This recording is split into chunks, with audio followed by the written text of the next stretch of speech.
Hey girls, this is my ചാച്ചൻകുട്ടൻ. വെറും ചാച്ചനല്ല, 100 വയസ്സുള്ള ചാച്ചനാണിത്.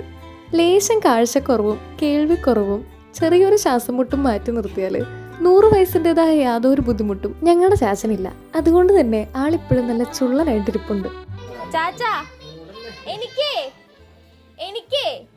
ഒരു യൂട്യൂബ് ചാനലുണ്ട്.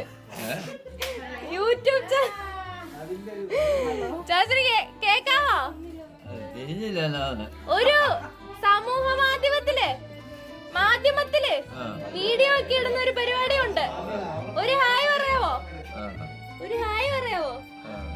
ഹായ് കാണിക്കാവോ?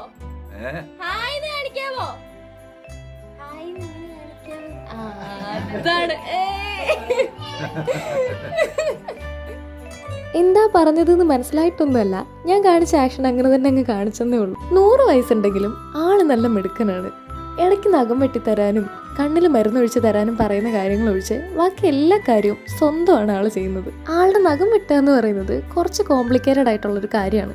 വീട്ടിൽ വന്നാൽ ചാച്ചൻ്റെ ഒഫീഷ്യൽ ഹോം നേഴ്സ് ഞാനാണ്. ചാച്ചനെ ഏതെങ്കിലും വിധത്തിൽ ശുശ്രൂഷിച്ചു കഴിഞ്ഞാൽ ആൾക്ക് ഭയങ്കര കാര്യമാണ്. ചെല്ലുന്നിടത്തെല്ലാം പോയി പറയും, എൻ്റെ മോളാണ് എൻ്റെ നഖം വെട്ടിത്തരുന്നത്, അവളാണ് ഇങ്ങനെ ചെയ്തു തരുന്നത് എന്നൊക്കെ പറയും. ചാച്ചനെ കൊണ്ട് വേറെ ബുദ്ധിമുട്ടൊന്നും ഇല്ലെങ്കിലും ചെറിയ ചെറിയ പിടിവാശികളൊക്കെ ആൾക്കുണ്ട്. വീട്ടിൽ ലൈറ്റ് ഇട്ട് കഴിഞ്ഞാൽ ഭയങ്കര ചൂടാണെന്നാണ് ചാച്ചൻ്റെ അഭിപ്രായം. പലതവണ പറഞ്ഞ് മനസ്സിലാക്കാൻ നോക്കി, പിന്നെ ഞങ്ങളും അങ്ങ് സമ്മതിച്ചു കൊടുക്കും. അതുകൊണ്ട് തന്നെ വീട്ടിൽ എപ്പോഴും ലൈറ്റ് ഓഫ് ആയിരിക്കും. കൂരിരുട്ടത്തും കയ്യിലൊരു ടോർച്ചും പിടിച്ചോണ്ടായിരിക്കും ചാച്ച നടക്കുക. ഇതിപ്പോൾ ഞങ്ങളെല്ലാം അവിടെ ചെന്നതുകൊണ്ട് മാത്രം വീട്ടിൽ ലൈറ്റ് ഇടാൻ സമ്മതിച്ചതാണ്.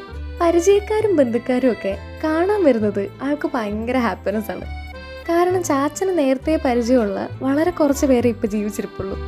അവരെ കാണുമ്പോൾ ഇങ്ങോട്ട് പറയുന്ന കേട്ടില്ലേ പോലും ഒത്തിരി സംസാരിക്കും.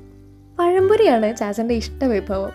പഴംപൊരി കഴിക്കുന്നത് വയറ്റിൽ നിന്ന് പോകാൻ എളുപ്പമാണെന്നാണ് ചാച്ചൻ പറയുന്നത്. അതിൻ്റെ സത്യാവസ്ഥ എന്താണെന്ന് എനിക്കറിയില്ല. ചാച്ചൻ്റെ കാര്യങ്ങളൊക്കെ കഴിഞ്ഞാൽ മുറിയിൽ പോയിട്ട് മക്കൾക്കും കൊച്ചുമക്കൾക്കും വേണ്ടിയൊക്കെ പ്രാർത്ഥിച്ചുകൊണ്ടിരിക്കും. എന്താണെങ്കിലും ഇങ്ങനൊരു ചാച്ചനെ കിട്ടിയതിൽ ഞങ്ങൾ ഭയങ്കര ലക്കിയാണ്. അപ്പോൾ അത്രേ ഉള്ളൂ വീഡിയോ. ടാറ്റാ.